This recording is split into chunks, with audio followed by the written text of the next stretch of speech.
首先開啟瀏覽器，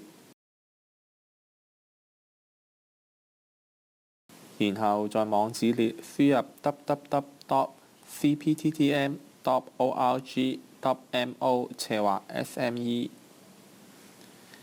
然後喺中小企營商專頁選取永利採購資訊，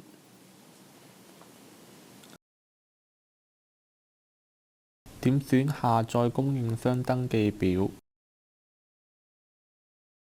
然後喺出現詢問視窗嘅位置點選儲存，咁樣供應商登記表呢個文件就會開始下載。當下載完成後，可以點選瀏覽器嘅下方開啟資料夾，然後就會見到啱啱先下載完成嘅供應商登記表。填妥表格之後，就可以電郵或傳真方式傳送到永利，等待永利審批後便會獲得通知。如果大家對採購流程或者操作上仲有疑問嘅話，歡迎喺辦公時間內致電生產力暨科技轉移中心中小企服務熱線88980871。